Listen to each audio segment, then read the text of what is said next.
అందరికీ మరణాత. ప్రభునందు ప్రియమైన దేవుని పిల్లలారా, ఈరోజు ఒక ప్రత్యేక అంశాన్ని మీ ముందు ఉంచాలని ఆశపడుతున్నాను. యోహాను సువార్త 1వ అధ్యాయం 29:36. మరునాడు యోహాను యేసు తన యొద్దకు రాగా చూచి, ఇదిగో లోక పాపమును మోసుకొని పోవు దేవుని గొర్రె పిల్ల. 36.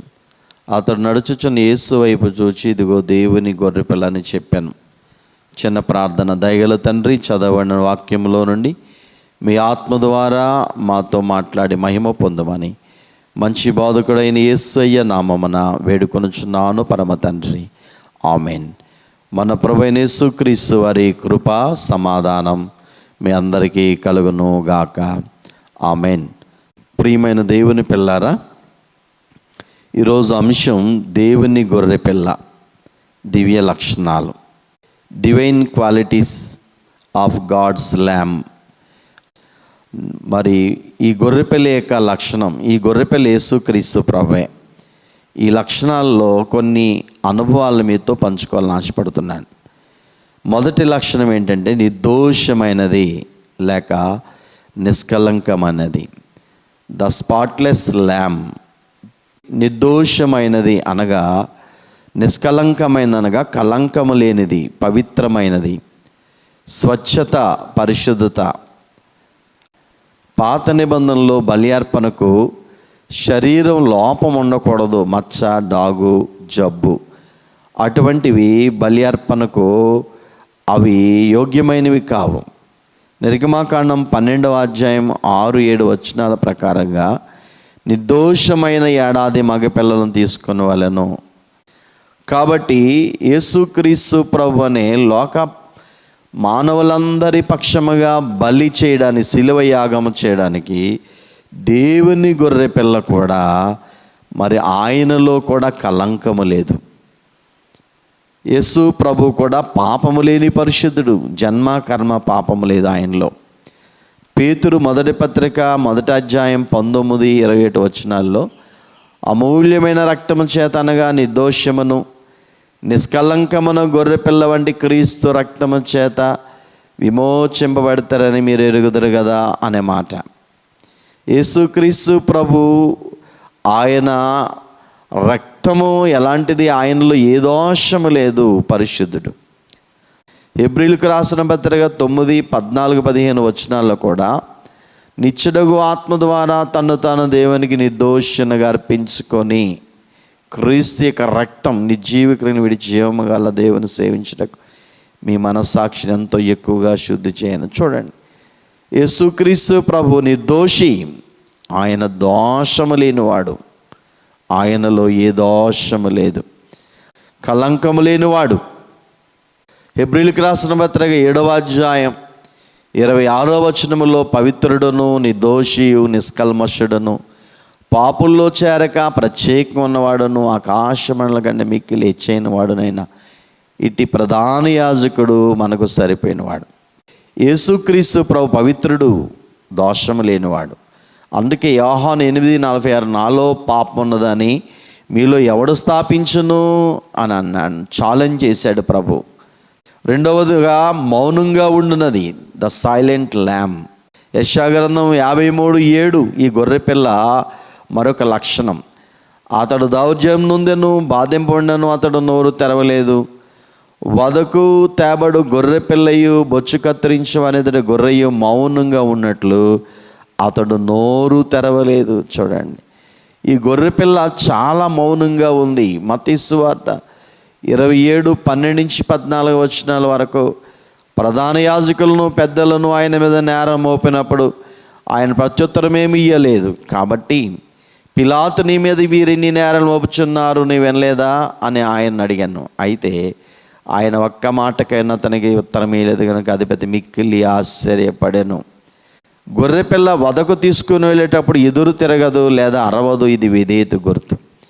పేతురు మొదటి పత్రిక 2:22-23 వచనాలలో, ఆయన పాపము చేయలేదు, ఆయన నోట ఏ కపటమును లేదు, కనబడలేదు, ఆయన దూషింపబడి బదులు దూషింపలేదు, ఆయన శ్రమ పట్టబడి బెదిరింపక న్యాయముగా తీర్పు తీర్చు దేవునికి తను తాను అప్పగించుకొనెను. ఈ గొర్రె పిల్ల మౌనంగా ఉన్నది. తిట్టినాను మరలా వారిని తేటాడాయెను, కొట్టినాను మరలా వారిని కొట్టడాయెను, కొట్టడాయెను, కొట్టడాయెను. కాబట్టి ఈ కీర్తనలో తిట్టినా మరలా తిట్టలేదు, కొట్టినా మరలా కొట్టలేదు. మత్తయి మరి ఈ మాటలు మనం చూస్తాం. దేవుని బిడ్డలు కూడా హింసించబడే వారి నిమిత్తం మరి అబద్ధంగా చెడ్డ మాటలు పలికినప్పుడు మనం కూడా అలా మౌనంగా ఉండాలి. మత్తయి సువార్త 5, 10, 12 వచనాల్లో మనం చూస్తూ ఉంటాం. నీతి నిమిత్తం హింసింపబడు వారు ధన్యులు, పరలోక రాజ్యం వారిది అని ప్రభు చెప్తూ, నా నిమిత్తము జనులు మేము నిందించి హింసించి మీ మీద అబద్ధంగా చెడ్డ మాటలల్లా పలుకున్నప్పుడు మీరు ధన్యులు అనే మాట, సంతోషించి ఆనందించండి, పరలోకమందు మీ ఫలం అధికమగును, ఇలాగున్న వారు మీకు పూర్వముందని ప్రవక్తలు హింసించిరి. అందుకని ఈ గొర్రె పిల్ల మౌనంగా ఉన్నది. ఎన్ని నేరములు మోపినా మౌనంగా ఉన్నది. యేసుక్రీస్తు ప్రభుని గొర్రె పిల్లలో ఉన్న లక్షణం. మూడవదిగా మనం గమనించినట్లయితే పాపములను మోసుకుని వెళ్ళినది, ద సిన్ బేరింగ్ ల్యాంబ్. గొర్రెపిల్ల ఇతరుల పాపముల కోసం బలవుతుంది. లేవీకాండం 16వ అధ్యాయం 21 నుంచి 22 వచనాల్లో అక్కడ 2 మేకలు కనబడతాయి. ఒక మేక దహన బలికి, ఒక మేక మీద పాపములను మూట కట్టి దాని తల మీద పెట్టి దానిని అరణ్యంలో తీసుకెళ్ళి విడిచిపెట్టాలి. అది మన దోషములను ఎడారు దేశమునకు భరిస్తూ పోతుందన్నమాట. యేసుక్రీస్తు ప్రభు అనే గొర్రెపిల్ల లోక పాపములు మోసుకుని వెళ్ళింది. యోహాను సువార్త 1:29, ఇదిగో లోక పాపములు మోసుకుని పోవు దేవుని గొర్రెపిల్ల అని బాప్తిస్మ యోహాను ప్రకటించాడు. యేసుక్రీస్తు ప్రభు లోక పాపములు, భయంకరమైనటువంటి పాప భారాన్ని, పాతాళాన్ని తీసుకెళ్ళి పాప భారాన్ని ఆయన శిలువ రూపములో తన మీద వేసుకున్నాడు. లోక పాపములను ఏకంబుగాని పైకి వేసి కొంటివా, నీకు ఆకాడి పెద్దదై అధిక భారం భాయే, అది మొదటి సిలువాయేనా. మనుషులందరి పాప దోషములను ప్రభు తనపై వేసుకుని ఆ సిలువ ద్వారా ఆయన మోసాడు. యెషయా గ్రంథం 53:6లో మనం చూసినట్లయితే, మనమందరం గొర్రెల వలె త్రోవ తప్పిపోతే మనలో ప్రతివాడును తనకిష్టమైన త్రోవకు తొలగాను, యెహోవా మనందరి దోషమును అతని మీద మోపాను అనే మాటలు. లోక పాపములు ఆదామదులకు అంచె తీర్పు, అందరి దోషం, మనుషులందరి దోషములు ప్రభు భుజముల మీద పడ్డాయి. ఆయన గొల్గొతా కొండ వరకు తీసుకుని వెళ్ళాడని మనం చూస్తాం, కానీ పాతాళం వరకు తీసుకుని వెళ్ళాడండి. పాప భారమెల్ల మోసి బరువు దించి వేసినావు, పాప భారమెల్ల మోసి బరువు దించి వేసినావు, రక్షకానా వందనాలు, శ్రీ రక్షకానా వందనాలు. పేతురు 1 పత్రిక 2:24. మనము పాపముల విషయమై చనిపోయి నీతి విషయమై జీవించినట్లు ఆయన తానే తన శరీరమందు మన పాపములను మ్రాన మీద మోసుకునేను, ఆయన పొందిన గాయముల చేత మీరు స్వస్థత నొందితిరి. చూడండి, మనుషులందరి పాపములు ఆయన మ్రాన మీద మోసుకుని వెళ్ళాడు. గలతీ 3:13-14 ప్రకారంగా అబ్రహాం పొందిన ఆశీర్వచనము క్రీస్తు యేసు ద్వారా అన్యజనులు కలుగుటకై క్రీస్తు మన కొరకు శాపమై మనలను ధర్మశాస్త్రం శాపం విమోచించెను. ఇందును గూర్చి మ్రాన మీద వేలాడిన ప్రతివాడు శాపగ్రస్తుడని వ్రాయబడి ఉన్నది. చూడండి, మనుషులందరి పాపములు ఆయన మోసుకొని పోయిన దేవుని గొర్రెపిల్ల. 4వ లక్షణాన్ని మనం చూసినప్పుడు ఈ గొర్రెపిల్లకు, దేవుని గొర్రెపిల్లకు వినయము మరి సాత్వికము కలది. ద హంబుల్ అండ్ మీక్ ల్యామ్ అని చెప్పబడింది. హంబుల్ ఇన్ హార్ట్, సహనం. గొర్రెపిల్ల క్రూరమైంది కాదు, అది అత్యంత సాత్వికమైన జంతువులలో. యేసు ప్రభు తన్ను తాను తగ్గించుకొని దాసుని రూపము ధరించాడు. అందుకనే మత్తయి సువార్త 11:29లో నేను సాత్వికుడను, దేన మనసు గలవాడను గనుక అనే మాటలు ప్రభు చెప్తాడు. కనుక యేసుక్రీస్తు ప్రభు అనే గొర్రెపిల్ల సాత్వికమైనది, వినయము కలిగింది. ఫిలిప్పీ 2:7లో కూడా ఆయన మనుషుల పోలుగా పుట్టి దాసుని స్వరూపం ధరించుకొని తను తాను రిక్తునిగా చేసుకున్నాడు.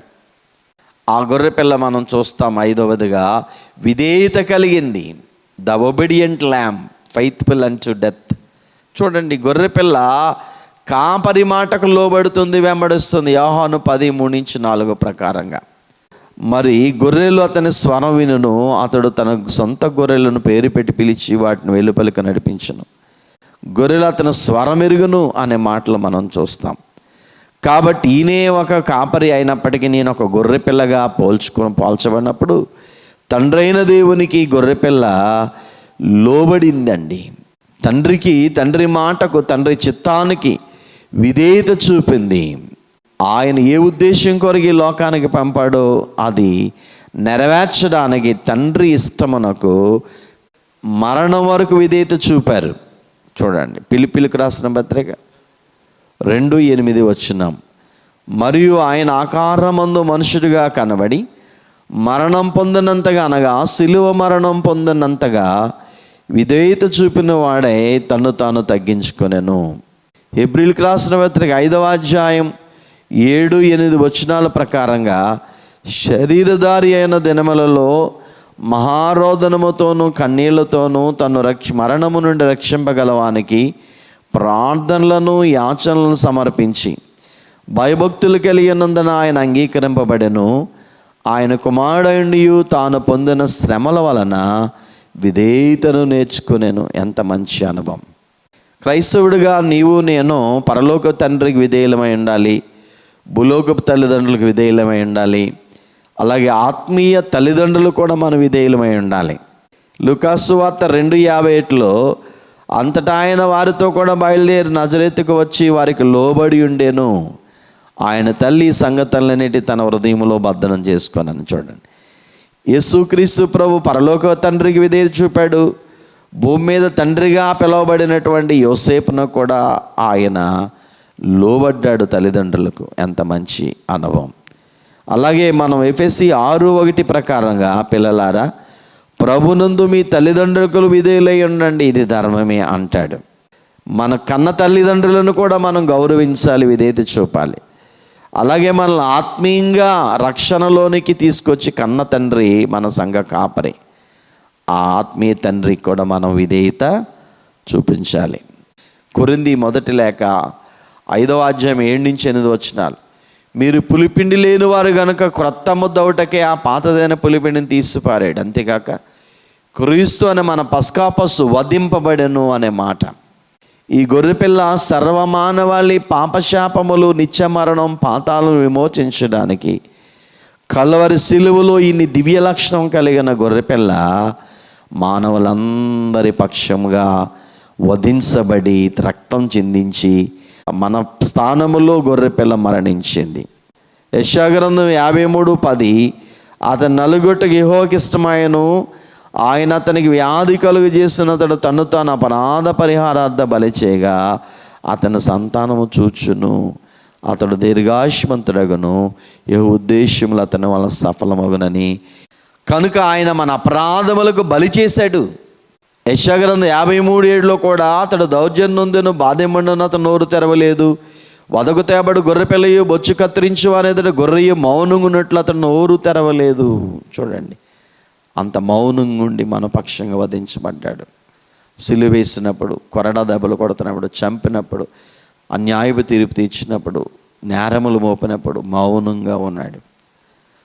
ప్రకటన గ్రంథం 13:8లో కూడా ఈ గొర్రెపిల్ల జగతుత్పత్తి మొదలుకొని వధింపబడి ఉన్న గొర్రెపిల్ల. పూర్వకాలము నుండి వధించబడుతూనే వచ్చింది. ఆయా యుగాలలో ఆయా మనుషుల పక్షముగా బలి అయింది. అది యేసు ప్రభువుకు సాదృశ్యం. ప్రకటన గ్రంథం 5:6 కూడా ఈ గొర్రెపిల్ల వధించబడినట్లుగా కనబడింది. ప్రకటన 5:9-12 కూడా వధింపబడిన గొర్రెపిల్ల అనే మాట మనం చూస్తాం. ఈ గొర్రెపిల్ల 5 గాయాలు పొందింది. ఈ గొర్రెపిల్ల వాళ్ళంతా రక్తమే. తల మొదలుకొని మన అరికాలు మొదలుకొని పాదముల వరకు గాయములే. యెషయా గ్రంథం 1:6. ఈ విధంగా మనుషులందరి పక్షముగా రక్తం చిందించి ఆ గొర్రెపిల్ల మన కొరకై చిందించుట కొరకు వధించబడింది. కాలువలుగా రక్తమెల్లా గారుచుండెను, పాలకుండవు యేసు జాలి బారుచుండెను, బారుచుండెను, బారుచుండెను. కాబట్టి ఈ గొర్రెపిల్ల వధించబడింది. మనుషులందరి పక్షముగా గొర్రెపిల్ల ప్రాణం పెట్టింది. పాప శిక్ష నుండి కాపాడింది. 1 పేతురు 1:20-27 లేవీకాండం 17:11 ఈ గొర్రెపిల్ల రక్తం దేహమునకు ప్రాణం నిమిత్తము మీ నిమిత్తమై ప్రాయశ్చిత్తము చేయనట్లు బలిపేట మీద ప్రోయిటకే దానిని మీకు ఇచ్చి తిని. రక్తం దానిలోనున్న ప్రాణం. యేసు ప్రభు ప్రాణం పెట్టాడు. ఎఫెసీ 1:7 దేవుని మహాకృప దైశ్వర్యం బట్టి అప్రియనందు ఆయన రక్తం వల్ల మనకి విమోచనము కలిగింది, అనగా మన అపరాధములకు క్షమాపణ కలిగింది. 1 యోహాను 1:7 మరి ఆయన కుమారుడిని యేసు రక్తం ప్రతి పాపము నుండి మనల్ని పవిత్రులుగా చేస్తుంది. హెబ్రీ 9:22 కూడా మనం గమనించినట్లయితే రక్తం చిందించబడకుండా పాప క్షమాపణ కలగదని సామాన్యంగా చెప్పవచ్చు. అందుకనే సృష్టికర్త ఆయన కుమారుడైన గొర్రెపిల్లను పంపి మనుషులందరి పక్షముగా వధింపచేశాడు, తన రక్తమును చిందింపచేశాడు. 7వదిగా ఈ గొర్రెపిల్లను మనం చూసినప్పుడు ఈ గొర్రెపిల్ల ఆహారంగా మారిపోతుంది. నిర్గమకాండం 12:5 ప్రకారంగా మరి బలి అర్పణ చేసిన తర్వాత దాని మాంసాన్ని మరి భుజించాలి, వండుకోవాలి అనే మాట మనం చూస్తాం. యేసుక్రీస్తు ప్రభుని గొర్రెపిల్ల 6:51 యోహాను సువార్తలో పరలోకము దిగి వచ్చిన జీవాహారము నేనే, ఎవడైనను ఈ ఆహారం భుజించితే వాడు ఎల్లప్పుడూ జీవించును అనే మాటలు మనం చూస్తాం. యేసుక్రీస్తు ప్రభు ఆయన నమ్మిన బిడ్డలకు జీవాహారం అయిపోయాడు. ఆయన శరీరం జీవాహారం, ఆయన రక్తం జీవపానం అయిపోయింది. అందుకనే కొరింథీ 1 పత్రిక 5:7-8 మనం చూసినప్పుడు క్రీస్తు అను మన పస్కా పశువు వధించబడ్డాడు మన కొరకు ఆహారముగా. 8వదిగా మనం చూసినప్పుడు జయించిన గొర్రెపిల్ల, ద విక్టోరియస్ ల్యామ్ అనే మాట మనం చూస్తాం. యోహాను 16:33 కూడా నా యందు మీకు సమాధానం కలండి, ఈ మాటలు మీతో చెప్తున్నాను, లోకంలో మీకు శ్రమ కలుగును, అయినను ధైర్యం తెచ్చుకొని నేను లోకమును జయించున్నానన్నాడు. యేసుక్రీస్తు ప్రభు లోకాన్ని జయించాడు. ఆయన లోకం అంటే శరీరాశ, నేత్రాశ, జీవుడ 1 యోహాను 2:16 మనం చూస్తాం. వాటిపైన ప్రభు జయం పొందాడు. మరణం పైన విజయం ప్రకటన 1:18 కూడా మనం చూస్తాం. ఆయన జయించాడు, మరణమును గెలిచి మరి ఆయన మనకి విజయాన్ని ఇచ్చాడు, పాతాళ మరణాన్ని. 1 కొరింథీ 15:55-57 కూడా ఓ మరణమా నీ విజయం ఎక్కడ, ఓ మరణమా నీ ముల్లెక్కడనే మాటలు మనం చూస్తూ ఉంటాం. కాబట్టి ఆయన మన ప్రభువైన యేసుక్రీస్తు మూలముగా మనకు జయం అనుగ్రహించిన దేవుని స్తోత్రం కలుగునుగా కానీ మాటలు మనం చూస్తాం. జయశీలుడైన గొర్రెపిల్ల జయించింది. సాధారణ గొర్రెలు బలైపోతాయి కానీ మరలా మరణాన్ని జయించావు, కానీ యేసు దేవుని గొర్రెపిల్లగా మరణాన్ని జయించాడు. 3వదిగా అపవాదిని జయించింది, మరణ బలం కలిగిన అపవాదిని. హెబ్రీ 2:13 ప్రకారంగా, అపోస్తుల కార్యం 2:24 ప్రకారంగా మనం చూస్తాం. ఎఫెసీ 4:8-9 ప్రకారంగా ఆయన పాతాళములోనికి వెళ్ళి ఆదా మొదలుకొని ఆ దొంగ వరకు, కుడివైపున దొంగ, రక్షణ పొందిన దొంగ వరకు, భూమి కింద ఉన్న పరదేశులు అందరూ పాతాళంలో మరి చెరలో ఉన్నారు, వాళ్ళందరిని విడిపించింది గొర్రెపిల్ల పాతాళాన్ని జయించి. మరొక అనుభవం, ఆరాధింపబడింది గొర్రెపిల్ల. ప్రకటన గ్రంథం 5:6-14 ప్రకారంగా కీర్తించబడింది. వారు వధింపబడిన గొర్రెపిల్ల 12వ వచనంలో శక్తియు, ఐశ్వర్యమును, జ్ఞానమును, బలమును, ఘనతయు, మహిమయు, స్తోత్రమును పొందనర్హుడని గొప్ప స్వరంతో చెప్పుచుండ్రి. ఆ గొర్రెపిల్ల ఆరాధనింపబడిన గొర్రెపిల్ల. చూడండి ప్రియులారా, ఆ 13వ వచనంలో కూడా అంతటా పరలోకమందును, భూలోకమందును, భూమి క్రిందను, సముద్రములోను ఉన్న ప్రతి సృష్టం అనగా వాటిలోను సర్వమును సింహాసనాసనమైన గొర్రెపిల్లకు స్తోత్రమును, ఘనతయు, మహిమయు, ప్రభావమును యుగయుగములు కలుగునుగా అని చెప్పడం వింటిని. చూడండి, గొర్రెపిల్లకు పరలోకములో ఆరాధన జరిగింది. అలాగే యేసుక్రీస్తు ప్రభుని గొర్రెపిల్లను మనము ఆరాధించాలి. ప్రకటన గ్రంథం 7:11-12 వచనాలు ఆయన ఆరాధింపబడినట్లుగా మనం చూస్తూ ఉంటాం. కాబట్టి యేసుక్రీస్తు ప్రభు అనే దేవుని గొర్రెపిల్ల ఆయన ఆరాధనకు యోగ్యుడు. మరి ఈ 7-8 రకములైన లక్షణాలు ఆ గొర్రెపిల్లలో మనం చూస్తూ ఉంటాం. నిర్గమాకాండం 12:46లో మీరు ఒక్క ఇంట్లోనే దాని మాంసంలో కొంచెం ఇంట్లోనే బయట తీసుకుని పోవడం, దానిలో ఒక్క ఎముకైనను మీరు వెరక్కొట్టకూడదు అంటాడు. అంటే యేసుక్రీస్తు ప్రభు అనే గొర్రెపిల్ల సిలువలు అంతగా నలగొట్టబడిన ఒక్క ఎముక కూడా విరగొట్టబడదు. కీర్తన 34:20లో ఆయన వాని ఎముకలన్నీ కాపాడిన వాటిలో ఒక్కటైనా విరిగిపోదు అనే మాట చూసారే. యోహాను 19:32-36 వరకు కూడా ఈ మాటలు మనం గమనించగలం.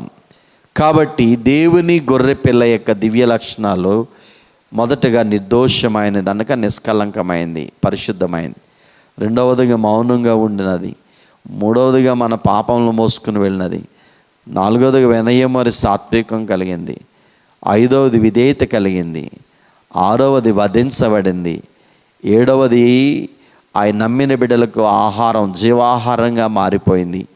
ఎనిమిదవదిగా మరణాన్ని జయించిన గొర్రెపిల్ల, జయశీలుడైన గొర్రెపిల్ల అయిన యేసుక్రీస్తు ప్రభువుని కలిగి ఆయన ఆరాధిస్తూ ఆయన మరలా వస్తున్నాడు, ఆయన రాకడ సిద్ధపడే భాగ్యం పరిశుద్ధాత్మ తండ్రి మనకు దయచేయనుగాక. ఆమేన్. మరణాత.